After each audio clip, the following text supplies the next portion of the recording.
میں آپ کو 2 صورتوں کے نام دے رہا ہوں کیونکہ میں قرآن سے بات کر رہا ہوں اور میں عربی آیات کو ریپیٹ نہیں کرنا چاہتا. آپ یہ خود پڑھ لیجئے گا اور میں آپ کو سورہ کا نام اور آیات کے نشان جو ہے نمبر وہ میں آپ کو بتا رہا ہوں. آپ ان کو خود پڑھ لیجئے گا تاکہ آپ کو پتہ چل جائے. میں صرف اردو متن پہ بات کروں گا صرف اس لیے کہ وقت کی بچت ہو جائے اور ہماری ویڈیو ضرورت سے زیادہ لمبی نہ ہو. پہلے ہے سورہ بقرہ آیت نمبر 30 سے 39 تک 30 to 39 اور دوسری سورہ اعراف سورہ نمبر 7 آیت نمبر 11 سے آیت نمبر 25 تک. جس فرقے سے آپ تعلق رکھتے ہیں اس فرقے کے آپ ٹرانسلیٹر کا قرآن دیکھ لیں. اردو چاہتے ہیں انگلش اردو دیکھ لیں. انگلش میں جاتے ہیں تو مرماٹک پکتال کا جو قرآن کا انگلش میں ترجمہ ہے اس کو دیکھ لیں اور ان آیتوں کو دیکھنے کے بعد آپ کو پتہ چل جائے گا. میں خلاصہ پیش کر رہا ہوں ان آیتوں. اللہ نے فرشتوں سے فرمایا کہ میں زمین پہ خلیفہ بنانے چاہوں. فرشتوں نے کہا, یہ بہت مشہور آیت ہے, آپ نے بار بار سنی ہوں گی, لیکن میں ایک نیا زاویے سے آپ کے سامنے پیش کروں گا اور ایک نیا مقصد ایک نیا سوال کا آپ کے لیے تخلیق کروں گا. اس لیے میں اس بات کو مختصراً ان کا خلاصہ پیش کر کے آگے بڑھنا چاہتا ہوں اور ویڈیو کو اختتام کی طرف لے جانا چاہتا ہوں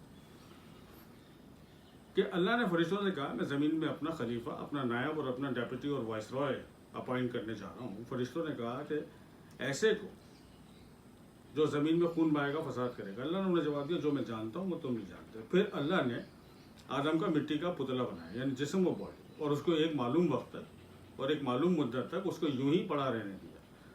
پھر اللہ نے ارادہ کیا اور اس ارادے کے بعد اس نے حکم دیا تمام ملائکہ کو, جس میں ابلیس بھی شامل تھا, کہ جب میں ایک کام کروں تو تم سب آدم کے سامنے یعنی اس کے سامنے آدم کو سجدے میں گر جانا. پھر اللہ نے فرمایا کہ نفخت فیہ من روحی, جب پھونک دوں میں اس میں یعنی آدم کے پتلے میں, آدم کی باڈی اور آدم کے جسم میں, مٹی کے بنے ہوئے جسم میں, نفخت فیہ من روحی, میں بار بار ریپیٹ کروں گا, اس آیت کو ذہن میں رکھیے گا, پھونک دوں اس میں پتلے میں اپنی روح میں سے, اپنی روح میں سے, یہ اللہ فرما رہا ہے. تو آدم کے اندر جو روح پھونکی گئی وہ اللہ نے اپنی روح میں سے پھونک ماری ہے, اس میں سے پھونکی ہوئی روح آپ کے اندر موجود ہے. تو تم سب سجدے پہ گر جانا.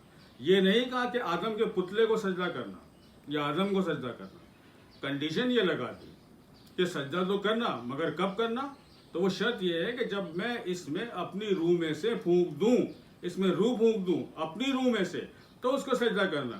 تو میں سوال پیش کر رہا ہوں آپ کے سامنے کہ یہ جو آج تک آپ کے ذہنوں میں یہ خیال موجود ہے کہ ملائکہ نے آدم کو سجدہ کی اور آدم مسجود ملائک ہیں, تو میں آپ سے سوال کھڑا کر رہا ہوں, ایک سوال آپ کے ذہنوں کے سامنے رکھ رہا ہوں, جو صاحب علم ہے ان کے سامنے بھی اور جو صاحب علم نہیں ہے ان کے سامنے بھی, کہ آج تک جو ہم یہ سمجھتے ہیں کہ آدم مسجود ملائک ہے, تو میں یہ پوچھ رہا ہوں کہ کیا آدم کے پتلے کو سجدے کا حکم دیا گیا تھا, یا خدا نے یہ شرط عائد کر دی تھی, یہ کنڈیشن لگا دی تھی کہ جب میں آدم کے پتلے میں اپنی روح میں سے پھونک مار دوں, نفخت فیہ من روحی, اپنی روح میں سے, اللہ کی روح میں سے اس میں پھونک دوں روح, اس روح کو بھی سجدہ کرنا. تو سجدہ کیا آدم کو ہوا یا اللہ کی پھونکی ہوئی روح کو ہوا تھا؟ اور جواب میں یہ دیتا ہوں, یہ جواب آپ خود نکالیے. میں نے تو سوال آپ کے سامنے پیش کیا, میں نے عرض کیا تھا نا کہ یہ آیتیں آپ کی بہت سنی ہوئی ہیں, مگر میں ایک نیا اینگل آپ کے سامنے رکھوں گا, آپ کے سامنے نیا زاویہ رکھوں گا, آپ کو میں نئی دعوت فکر دوں گا. تو اس لیے میں نے یہ آپ سے یہ بات کی. اب سب نے سجدہ کیا سوائے ابلیس کے. میں انتہائی مختصر ہو کے بات کر رہا ہوں. سورہ بقرہ کی آیت نمبر 30 سے 39 تک دیکھیے گا اور سورہ اعراف کی آیت نمبر 11 سے 25 دیکھیے گا, آپ کو تفصیل مل جائے گی. تو میں مختصر کر رہا ہوں وقت پہ دامن پہ تنگی کی وجہ سے, اور میں چاہتا ہوں کہ آپ عزیز 2 سے 3 منٹ میں بات کو ختم کر دوں. تو اللہ نے ابلیس سے پوچھا, ابلیس نے نہیں کیا, اور اللہ نے فرمایا کہ اس نے نافرمانی کی اور تکبر کیا. تو اللہ نے اس سے پوچھا کہ تجھے کس بات نے منع کیا کہ تو آدم کو سجدہ نہ کر. تو ابلیس کا جواب غور سے سنیے, اور یہ سورہ اعراف میں آپ کو مل جائے گا. ابلیس نے کہا کہ خلقتنی من نار وخلقتہ من طین انا خیر منہ, تو نے مجھے نار سے تخلیق کیا, اسے تو نے مٹی سے تخلیق کیا, میں اس سے بہتر ہوں, آئی ایم بیٹر دین.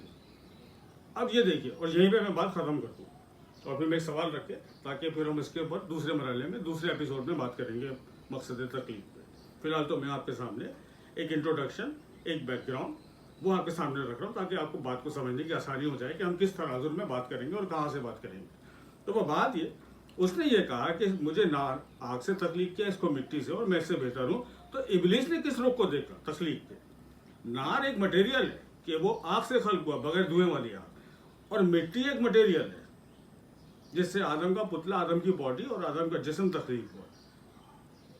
ابلیس کی جو سوچ تھی وہ انسان کے مادی وجود اور مادی رخ پہ تھی کہ یہ مٹی سے بنا ہے، اس کا مٹیریل آف کریشن جو ہے وہ مٹی ہے، اور میرا مٹیریل آف کریشن جو ہے وہ نار ہے. اور اس کے خیال میں، باطل خیال میں، نار مٹی سے افضل ہے، لہٰذا میں اس سے بہتر ہوں، میں اپنے سے کمتر کو سجدہ کیوں کروں.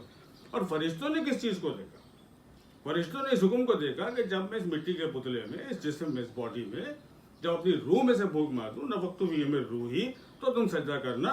تو فرشتوں نے روحانی روح دیکھا آدم کا، انہوں نے روحانی روح کو سجدہ کیا، کیونکہ کنڈیشن یہی تھی کہ جب روح پھونک دوں تب سجدہ کرنا، جب تک روح نہ پھونکوں پتلے کو سجدہ مت کرنا. تو آدم کے مادی روح کو سجدہ نہیں ہوا، آدم کے روحانی روح کو سجدہ ہوا.